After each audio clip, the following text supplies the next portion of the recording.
യമുനാ നദീ തീരത്താണ് ഖാണ്ഡവ വനം. ഒരു ദിവസം കൃഷ്ണ അർജുനന്മാർ യമുനാ നദിയിൽ കുളിച്ചുകൊണ്ട് നിൽക്കെ ബ്രാഹ്മണ വേഷധാരിയായ ഒരാൾ അവരുടെ മുമ്പിലെത്തി ഇങ്ങനെ അപേക്ഷിച്ചു: അഗ്നിയാണ് ഞാൻ, എന്നെ ദയവായി ഒന്ന് സഹായിക്കണം. ഞാൻ സുഭിക്ഷമായി ഭക്ഷണം കഴിച്ചിട്ട് വളരെ നാളുകളായി. അടുത്തുള്ള ഖാണ്ഡവ വനം ഭക്ഷണമാക്കിയാൽ കൊള്ളാമെന്ന മോഹം എനിക്കുണ്ട്. പക്ഷേ ആ വനത്തിൽ കഴിയുന്ന തക്ഷകൻ എൻ്റെ ആഗ്രഹത്തിന് വിലങ്ങുതടിയാകുന്നു. ആർത്തിയോടെ ഞാൻ ഖാണ്ഡവവനം ഭക്ഷിക്കാൻ തുടങ്ങുമ്പോഴൊക്കെ തക്ഷക സുഹൃത്തായ ദേവേന്ദ്രൻ ശക്തമായ മഴ പെയ്യിക്കുന്നു. ദയവായി ഇന്ദ്രനെ മഴ പെയ്യിക്കുന്നതിൽ നിന്ന് തടഞ്ഞ് ഖാണ്ഡവവനം ദഹിപ്പിക്കാനുള്ള ഒരു അവസരം എനിക്കുണ്ടാക്കിത്തരണം.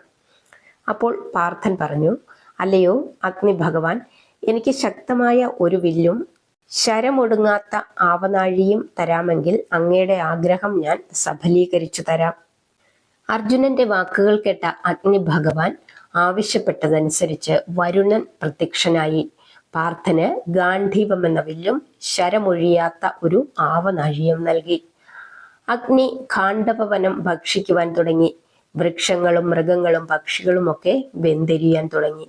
വിവരമറിഞ്ഞ ദേവേന്ദ്രൻ അതിശക്തമായി മഴ പെയ്യിക്കാൻ തുടങ്ങി. പാർത്ഥൻ ഉടൻ തന്നെ ഖാണ്ഡവവനത്തിന് മുകളിലായി ശരങ്ങൾ കൊണ്ടൊരു നെടുമ്പുര നിർമ്മിച്ചു.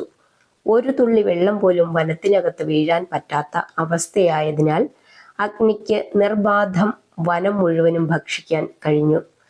ആക്രമണത്തിനൊരുങ്ങി വന്ന ദേവേന്ദ്രനെയും ദേവസൈന്യത്തെയും പാർത്ഥൻ അടിയറവ് പറയിച്ചു. ഖാണ്ഡവ വനം മുഴുവനും ദഹിച്ചു തീരുവാൻ 15 ദിവസമെടുത്തു. വനത്തിൽ നിന്ന് അഗ്നിക്കിരയാവാതെ രക്ഷപ്പെട്ടത് കേവലം 6 പേർ മാത്രമാണ്. ഒന്ന്, തക്ഷകപുത്രനായ അശ്വസേനൻ. 2, അസുരശില്പിയായ മയൻ. പിന്നെ ശാർഗപക്ഷി മന്ദപാലന്റെ 4 കുഞ്ഞുങ്ങളും. ഇന്ദ്രസുഹൃത്തായ തക്ഷകൻ ഖാണ്ഡവ ദഹനത്തിനു മുമ്പ് തന്നെ ആ പ്രദേശം ഒഴിവാക്കിയിരുന്നു.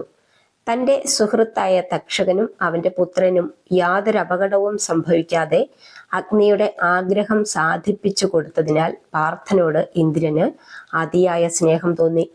അർജുനന് വേണ്ടത്ര ദിവ്യാസ്ത്രങ്ങൾ അധീനമാവാനും കൃഷ്ണന് പാർത്ഥനുമായി എന്നെന്നും നശിക്കാത്ത സ്നേഹബന്ധം പുലർത്തുവാനും വേണ്ട വരങ്ങൾ ദേവേന്ദ്രൻ കൃഷ്ണാർജുനന്മാർക്ക് നൽകി അപ്രത്യക്ഷനായി.